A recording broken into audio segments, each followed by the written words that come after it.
Y el tercer punto que tenemos, pues, es el comunicado de justicia fiscal, pues que queremos leerlo para todos, no, para todos, con el objetivo de, pues, que nos enteremos, pues, de lo que ha planteado la red de justicia fiscal sobre todo el tema de la reforma tributaria.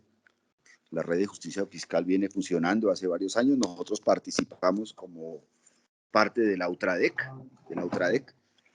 que es nuestra federación de la CGT, que es afiliada a la Internacional de Servicios Públicos, y es en ese contexto que nuestra participación. Entonces voy a comenzar a leer el comunicado y voy a hacerle unos pequeños comentarios a los temas más importantes. Dice, la nueva reforma tributaria no aporta al crecimiento ni a la generación de empleo.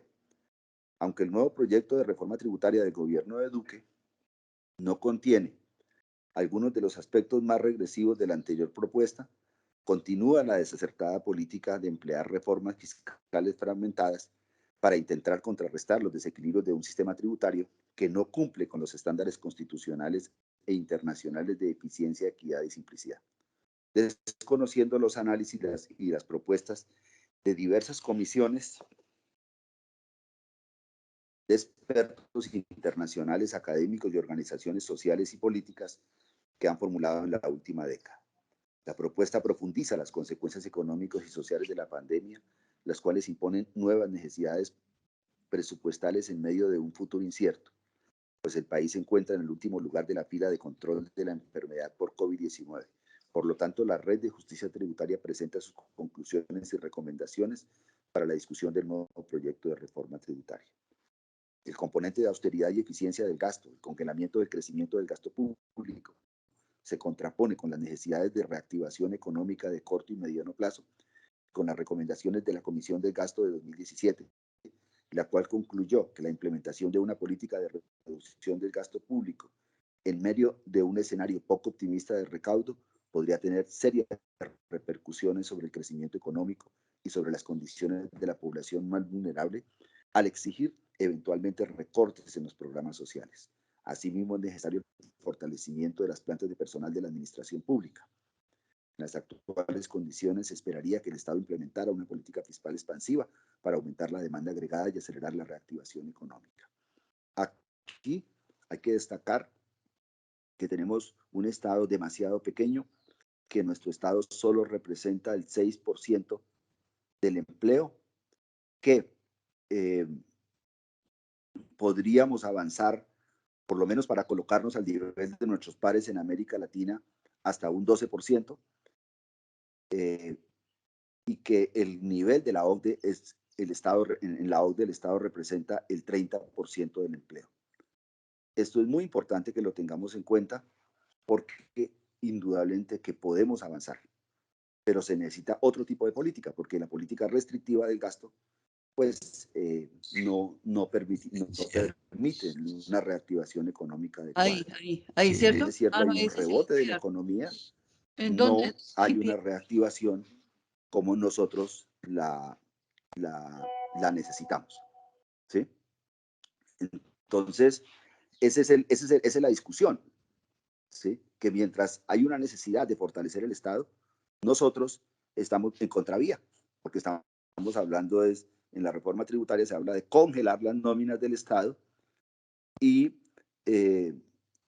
acabar con las vacantes Ahí ya. en Hable. el momento en ¿Aló? que estas queden. Bueno, ¿Aló? ¿Aló? seguimos. Ya, profesor, un momentico, profe, vamos a terminar profe. acá y ya le doy la palabra. En este sentido, la redefinición de la regla fiscal, anclándola a parámetros subjetivos y al comportamiento de la deuda, amplía las limitaciones del poder del Estado sobre la economía con el objetivo de poder reducir déficits estructurales, lo cual está demostrado para las economías como la colombiana, que tiene graves consecuencias sobre el empleo y las condiciones de vida de los hogares con menores ingresos. Con respecto al impuesto a la renta a las personas jurídicas, la principal fuente de recaudo del proyecto de ley, 69% de la propuesta, representa un grave retroceso en materia de progresividad al incrementar del 33 al 35% la tasa de manera generalizada desconociendo la elevada concentración de la generación del ingreso en las personas jurídicas y golpeando gravemente a las micro, pequeñas y medianas empresas que representan el 99% de la malla empresarial del país. Entonces aquí lo que hay que decir es que, si bien es cierto, es importante que el sector empresarial avance, digamos, se retrotraigan o se eh, acuérdese que había habido un retroceso en los impuestos de las grandes empresas y ahora volvemos a avanzar en ese aspecto. Ese avance debe ser exclusivamente para el empresariado más poderoso, para las grandes empresas que no tienen que tienen la posibilidad de hacer tantas deducciones fiscales, no tienen ningún problema. Pero para la pequeña y la mediana empresa es muy grave que le apliquen el incremento de la tasa, porque realmente la pequeña y la mediana empresa, que es la mayoría de la generación del empleo, no tiene las posibilidades de hacer todo ese tipo de deducciones, porque no tiene todos esos beneficios fiscales, y entonces terminan pagando la tarifa pues casi que plena. ¿Sí? Ese es el problema que se presenta ahí. Además, además el otro problema es la gran concentración de la propiedad empresarial, ¿sí?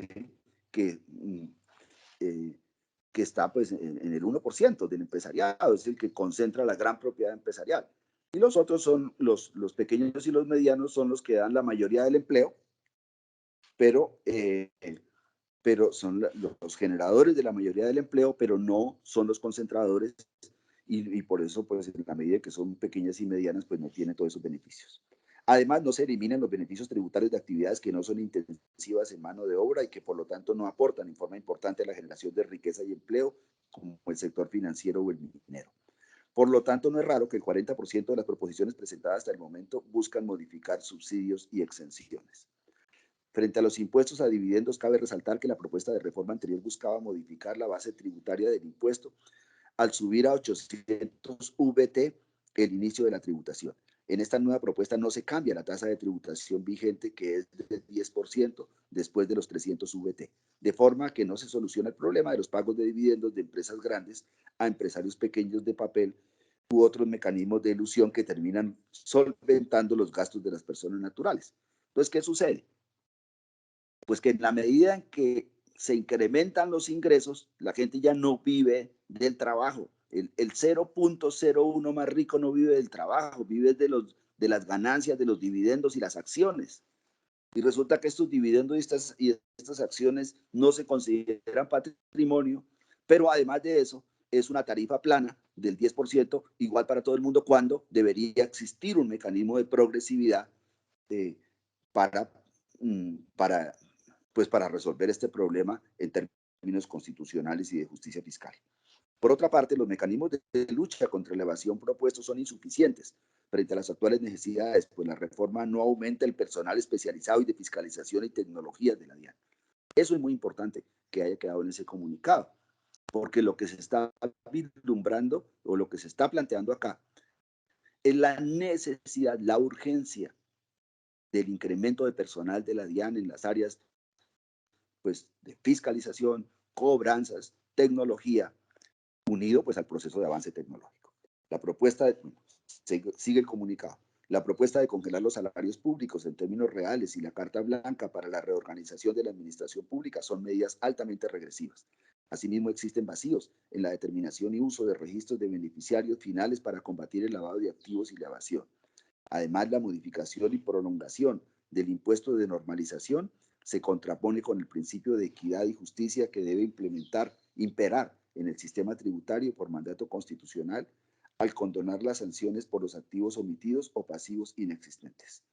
También las expectativas sobre el recaudo, con el incremento de este impuesto del 15 al 17%, son cuestionables teniendo en cuenta los recientes informes de la DIAN. Aquí lo que hay que tener en cuenta es que si nosotros tuviéramos el personal suficiente, no se presentarían esos problemas, porque es precisamente a causa de la evasión y la ilusión que sacan la plata y después la traen con beneficios fiscales. Por último, la manera en la que el gobierno ha presentado la propuesta utilizando los programas de transferencias monetarias directas a hogares de bajos recursos y de subsidio a las personas jurídicas para la generación de empleo como objetivos del proyecto, oculta la verdadera intención de la propuesta, que es resolver problemas de corto plazo, atendiendo las necesidades del contexto político caracterizado por el cambio de mandato del próximo año. Por lo demás, la peor equivocación sería intentar resolver el descuadre de las finanzas mediante la venta de activos rentables de la nación que proporciona utilidades permanentes. Entonces aquí, en este párrafo, ya terminando, tenemos dos aspectos importantes. Uno, la lucha por la renta básica universal, que ha sido una tarea que nos hemos metido, digamos, las organizaciones sindicales y sociales y el Comité Nacional de Paro, y que incluso el Comité Nacional de Paro presentó nuevamente una propuesta al Congreso, porque lo que está manejando el gobierno, que además lo utiliza para de esa manera denominar la reforma tributaria, pues es un engaño realmente al país y realmente detrás de eso lo que es una intención clientelista. Y por otro lado, pues nos oponemos a la venta de los activos rentables y de los activos nacionales porque es un patrimonio público que no puede ser feriado y eso tiene unas consecuencias supremamente graves. En conclusión, termina el comunicado, la reforma tributaria no puede considerarse como de reactivación porque no aportó al crecimiento ni a la generación de empleo. Y entonces la firma, pues la Central Unitaria de Trabajadores CUT, la Confederación General del Trabajo CGT, la Confederación de Trabajadores Colombianos, la CTC, Sede Trabajo, los compañeros de Sintradian, la Internacional de Servicios Públicos, la firma nuestra Federación UTRADEC, Unión Nacional de Trabajadores del Estado y los Servicios Públicos, la firma UTRADIAN, Unión Nacional de Trabajadores de la DIAN, y también la firman los compañeros de CINEDIAN.